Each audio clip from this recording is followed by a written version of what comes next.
청취자 여러분, 안녕하세요. 다들 텔레비전에서 오디션 프로그램 보신 적 있으시죠? 저도 정말 챙겨보는 편인데요. 네, 저도 매 시즌 아주 흥미롭게 지켜보고 있습니다. 청취자 여러분 반갑습니다. 그런데 가끔 방송을 보다 보면요. 내가 정말 열렬히 응원하던 참가자가 갑자기 도저히 납득할 수 없는 점수로 뚝 떨어져서 탈락해버리거나? 아니면 반대로 아주 높은 점수를 받기도 하죠. 맞아요.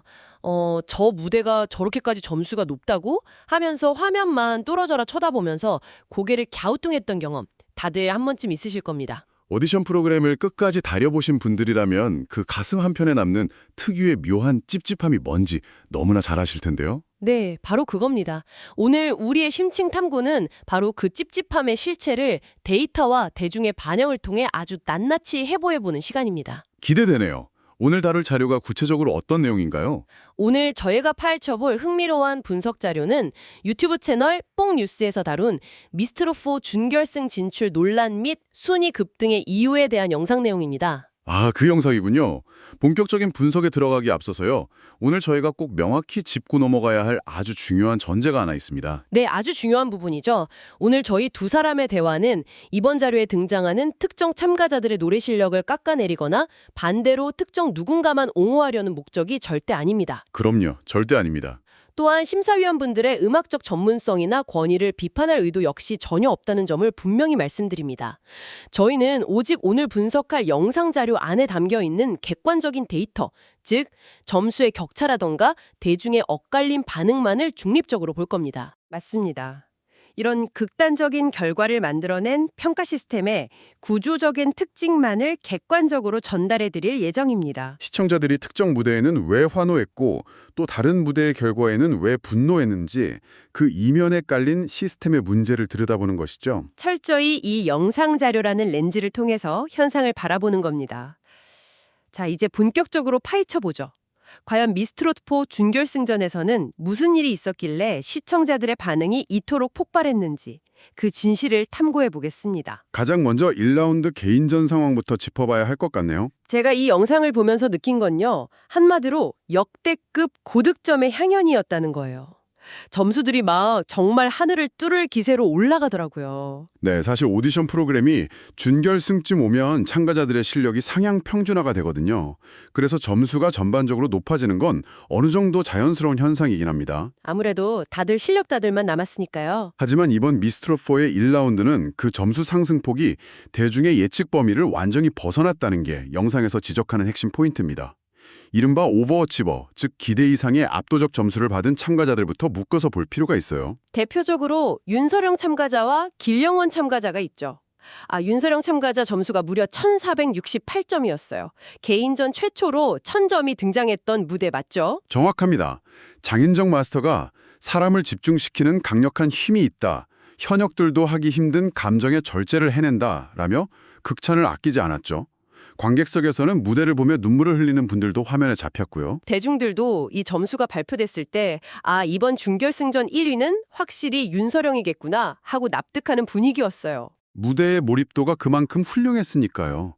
그리고 이어지는 길영원 참가자 역시 1447점이라는 엄청난 점수를 기록했습니다. 길영원 참가자도 대국민 투표랑 마스터들의 지지를 한몸에 받았잖아요. 네, 장윤정 마스터가 기술자같이 노래 부른다고 평가할 정도였죠. 기교와 테크닉 면에서 거의 완벽에 가까운 평가를 받은 겁니다. 솔직히 여기까지는 시청자 여러분들도 그래 준결승이니까 다들 이 정도는 하지 하면서 박수를 쳤을 것 같아요. 그런데 분위기가 묘하게 흘러가기 시작한 건 시청자와 심사위원의 시각차가 극명하게 엇갈린 홍성윤 참가자부터잖아요. 맞습니다. 홍성윤 참가자의 무대는 평가가 완전히 엇갈렸죠. 시청자들 반응을 보면 오늘 목 상태가 좀 이상하다, 선곡이 본인한테 안 맞는다 이런 약간 부정적인 의견이 꽤 많았거든요. 그런데 정작 마스터들의 평가는 완전히 정반대였습니다. 분마스터는 천재 같다. 진선미가 보인다고 극찬했고 김수희 마스터조차 저 목소리를 훔치고 싶다며 최고의 찬사를 보냈습니다. 결과가 1448점이었죠. 심지어 100점 만점을 준 마스터도 있었고요. 영상을 보면 바로 이 지점부터 시청자들이 내가 듣는 귀가 이상한 건가 하면서 고개를 갸우뚱하기 시작했다고 분석합니다. 저도 보면서 좀 놀랐어요.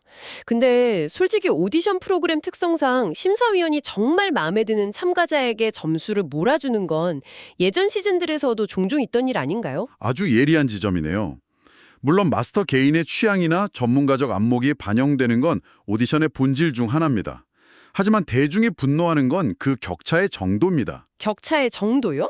시청자는 70점짜리 무대라고 느꼈는데 전문가가 90점을 주면 그냥 넘어갑니다.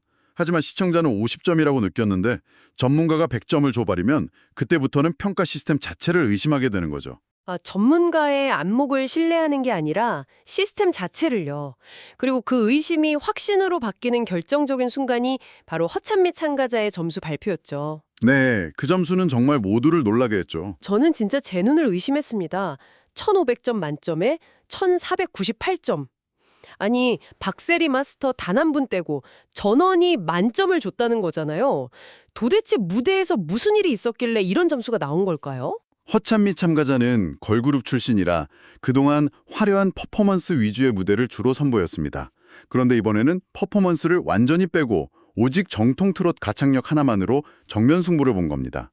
김연자, 장윤정 마스터 모두 묵직하게 잘할 줄 몰랐다며 눈물까지 보였잖아요. 시청자들도 호평일색이었죠. 무대 자체의 완성도는 훌륭했습니다. 여기서 정말 흥미로운 지점은 완벽에 가까운 이 무대와 점수에도 불구하고 대중은 오히려 이 너무 완벽한 점수 때문에 이전부터 있던 밀어주기 논란을 떠올리게 되었다는 역설적인 상황입니다. 완벽한 점수가 오히려 논란을 키웠다고요? 시청자 입장에서는 노래 잘했으니까 점수 잘 받았네 하고 넘어갈 수도 있는 거 아닌가요? 보통이라면 그렇겠죠. 하지만 이미 앞선 참가자들의 무대에서 시청자와 마스터 간의 눈높이 차이가 누적되어 있던 상태였습니다. 이미 둘만이 좀 쌓여 있었군요. 네, 이런 상황에서 2점 모자란 만점이 등장하니까 시청자들은 아무리 잘해도 그렇지 1498점이 말이 되나 특정 참가자에게 서사를 만들어주려고 점수를 과도하게 책정한 것 아닌가 하는 비판을 쏟아내게 된 겁니다. 완벽함이 오히려 독이 되어서 시스템에 대한 불신을 키워버렸네요. 이렇게 상위권에서 점수 인플레이션이 일어나는 동안 벼랑 끝에 선 참가자들의 운명도 극명하게 갈렸어요. 이소나 참가자와 저구 참가자의 경우가 대표적이죠. 이소나 참가자는 아픈 어머니 사연 때문에 감성팔이 논란이 있긴 했지만 무대에서는 호평을 받으며 1443점의 고득점을 가져갔잖아요. 반면에 저구 참가자는 발라드 창법 한 개로 지적을 받고 1340점으로 최종 탈락했고요. 그 벼랑 끝의 승부에서 가장 극적인 서사를 쓴 인물이 바로 김사나 참가자입니다. 절망적인 상황에서 1492점이라는 경이로운 점수를 받으며 부활했죠. 불사조처럼 살아났죠. 영상에서 김사나 참가자를 비중 있게 다루는 이유가 있습니다. 이 참가자에게는 밀어주기 논란 꼬리표가 없었거든요. 오직 자신의 노력으로 관객 점수 최고점을 끌어내며 대반전을 이뤄냈다는 점에서 진정한 실력파로 조명받고 있습니다. 자, 청취자 여러분, 여기까지가 1라운드 개인전 이야기입니다. 여기서부터가 진짜 흥미로운 부분입니다. 앞선 모든 논란들을 다 덮어버릴 만큼 뜨거운 인물이 등장합니다. 바로 유미 참가자의 순위 급상승 사건이죠. 유미 참가자의 1라운드 무대는 커뮤니티 반응이 꽤 차가웠죠. 맞아요. 네티즌들이 유미 씨가 베테랑인 건 알겠는데 저게 정통 트롯이 맞나 하면서 예상 점수를 1300점대로 봤단 말이에요. 그런데 최종 점수가 1469점이 나왔어요. 대기실에 있던 다른 경연자들조차 입을 다물지 못한 충격적인 점수였죠. 이 현상은 데이터의 흐름을 통해 구조적으로 뜯어볼 필요가 있습니다. 데이터로 보면 어떤가요? 유미 참가자는 원래 12위로 탈락 위기였습니다. 그런데 마스터들이 준 점수만으로 전체 순위가 8위로 수직 상승합니다. 그리고 국민 판정단 점수 합산 후 7위까지 치고 올라간 거죠. 이것을 더 큰 맥락과 연결해 보면 어떻게 되는 거죠? 시청자들이 분노한 핵심 이유는 유미 참가자의 실력 자체가 아닙니다. 마스터들이 점수로 참가자를 끌어올렸다는 인식, 즉 평가 시스템의 투명성에 대한 불신이 자리 잡고 있음을 날카롭게 지적하는 겁니다. 마스터 점수가 낮았다면 유미 참가자는 무조건 탈락했을 거라는 분석이군요. 맞습니다. 대중의 보편적인 상식과 소수 권위자의 평가 기준이 엇갈렸을 때 발생하는 불신이죠. 정말 뼈 때리는 분석이네요. 평가의 기준이 대체 누구를 위한 것인가에 대한 근본적인 의문이 싹틀기 시작한 겁니다. 그리고 이 의문은 이어지는 2라운드 맞대결에서 불을 지피게 됩니다. 2라운드는 정말 점수 격차의 정점을 보여줬죠. 시청자들이 납득할 수 있는 차이와 분노하는 차이가 완벽하게 대조됐어요. 예를 들어서 윤태화 대 유미의 대결을 보면 160점대 대 90점대였잖아요. 대략 70점 정도 차이 났죠. 관객평가단 점수도 비슷하게 흘러가서 대중도 고개를 끄덕인 결과였습니다. 그런데 문제는 홍성윤 대 김사나의 대결이었습니다. 장윤정 마스터의 평가도 엇갈렸지만 점수 차이가 무려 185점 대 25점이 나왔어요. 현장 관객평가단은 홍성윤 40, 김사나 25로 비슷했는데 말이죠. 이 대목에서 아주 중요한 질문이 하나 떠오르네요. 이런 비정상적인 점수 격차가 프로그램 시스템 전체에 어떤 치명적인 영향을 미치는가 하는 점입니다. 수십 년 경력의 김수희 마스터조차 점수표를 번갈아 볼 정도로 놀랐잖아요. 네, 거의 160점이 넘는 차이입니다. 현재 시스템의 수학적인 룰을 보면 마스터 점수 배점이 전체 75% 이상을 차지합니다. 75%나요? 네, 반면 국민대표단 점수는 25% 미만이죠. 75%의 권력을 쥔 마스터들이 185점 대 25점이라는 극심한 점수 차이를 만들어버리면 시청자의 25% 배점으로는 결과를 절대 뒤집을 수 없습니다. 와, 1라운드에서 아무리 100점 차이를 벌려놔도 2라운드에서 이렇게 몰아줘버리면 완전히 무의미해지네요. 바로 그겁니다. 내가 응원해봤자 마스터들 점수 한 번에 판이 다 뒤집히는 시스템의 한계죠. 상황이 이렇다 보니 밀어주기 의혹이 끊임없이 제기되는 겁니다. 저희가 누차 강조하지만 이게 진짜 조작이라는 게 아니라 왜 이런 합리적 의심이 나오는지 분석하는 거잖아요. 맞습니다. 영상에서는 그 원인으로 현역과학 모방 미션이나 장내 구별 파괴 같은 규칙 변경을 지목합니다. 장르 파괴요? 저도 보면서 좀 의아했어요. 발라드나 아이돌 댄스 같은 무대들이 막 나오더라고요. 이 변경된 룰이 허참미 참가자 같은 특정 스타일의 퍼포머들에게 절대적으로 유리하게 작용했다는 합리적 의심입니다. 아, 그래서 허찬미, 홍성윤, 기령원 참가자 이름이 계속 구득점 논란에 오르내린 거군요. 장내의 벽이 무너지다 보니 정통 트롯의 가창력보다 화려한 퍼포먼스가 더 높은 점수를 받는 기현상이 벌어졌고 시청자들 눈에는 이들이 룰의 혜택을 입어 마스터들에 의해 위로 끌어올려지고 있다고 보인 겁니다. 그러니까 시청자들이 단순히 제가 나보다 노래 못하는데 점수가 왜 높아 하고 화낸 게 아니라 게임의 룰 자체에 분노한 거군요.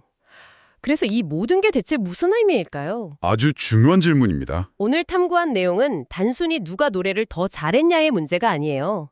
심사위원의 전문성과 대중의 보편적 시선 사이의 거리가 너무 멀어질 때 발생하는 신뢰의 붕괴에 대한 이야기입니다. 우리 일상생활과도 밀접하게 연결되어 있죠. 청취자 여러분, 우리 일상 속으로 다져와 볼까요? 직장 내의 인사평가나 학교의 성적 산출을 떠올려 보세요. 평가의 기준이 소수의 권위자에 의해 좌우되고 도저히 납득할 수 없는 결과가 나왔을 때 느끼는 그 무력감, 다들 아시잖아요. 일상에서 마주하는 불합리한 평가 시스템에 대한 경험이 겹쳐지면서 대중의 분노가 더 커진 측면이 분명히 있습니다. 정말 공감되는 대목이에요. 여기서 청취자 여러분 스스로 고민해 보실 만한 도발적인 질문을 하나 던지고 싶습니다. 만약 오디션 프로그램이 대중의 투표 100%로만 결정된다면 과연 그것이 가장 공정한 결과일까요? 100% 대중투표요? 팬덤 싸움이 될 수도 있겠네요. 바로 그겁니다. 아니면 전문가의 날카로운 안목이 반드시 필요하지만 그 권한을 견제할 완전히 새로운 장치가 필요한 걸까요? 완벽한 시스템을 향한 정답은 과연 존재하는지 여러분도 한번 깊게 생각해 보시길 바랍니다. 와, 100% 투표가 과연 공정할지 아니면 견제 장치가 필요할지 정말 생각할 거리가 많네요. 오늘 밤 자기 전에 계속 곱씹어 보게 될 것 같습니다. 화려한 조명 뒤에 숨겨진 시스템의 불협화음을 정말 날카롭게 분석해 본 시간이었습니다. 네, 데이터를 통해 들여다보니 현상이 훨씬 명확하게 보였던 것 같습니다. 청취자 여러분은 완벽한 평가 시스템이란 무엇이라고 생각하시나요? 이 깊은 질문을 남겨두며 오늘의 심층 분석은 여기서 이만 마치겠습니다. 다음 탐구 시간에 더 새롭고 흥미로운 자료로 찾아오겠습니다. 함께해 주셔서 고맙습니다.